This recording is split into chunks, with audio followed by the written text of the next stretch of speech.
Very simple language here. What do you expect to happen next?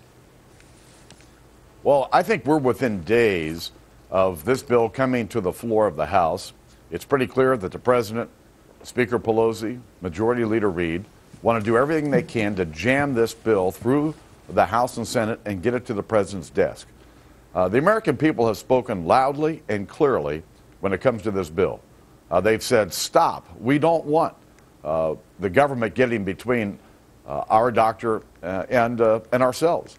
And it's pretty clear to me that they're having a tough time getting the votes.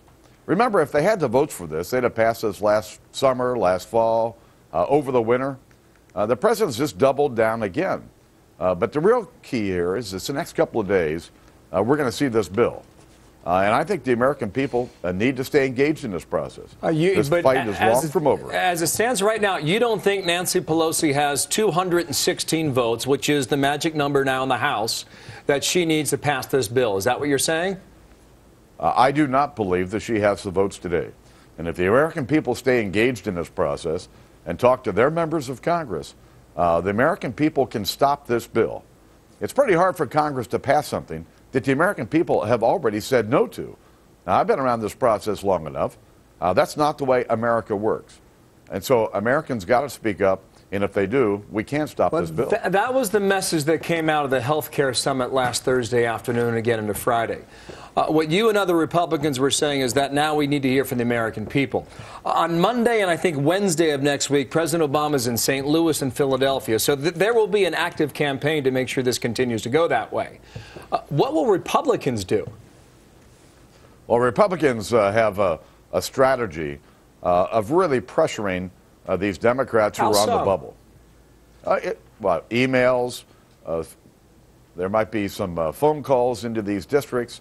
There may be a lot of pressure put on these. Our operation is called Code Red, and it's intended to engage people in these districts to force their members to say how they're going to vote on this bill.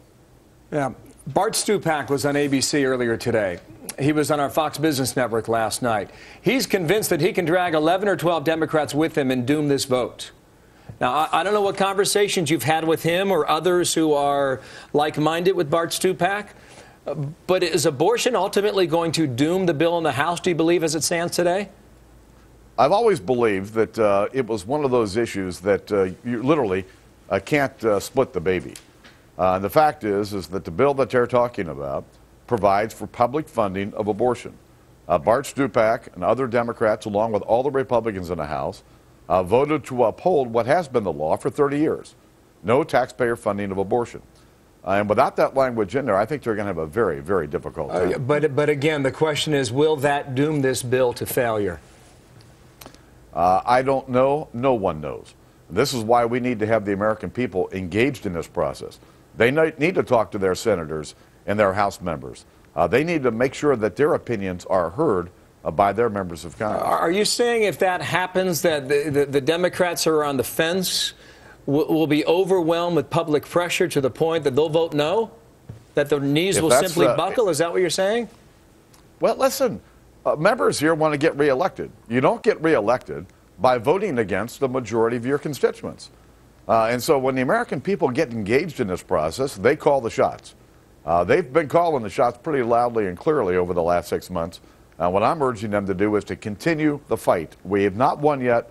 We can win, but only if the American people stay engaged. John Boehner, thank you for your time this morning. The House Minority Leader, Republican out of Ohio.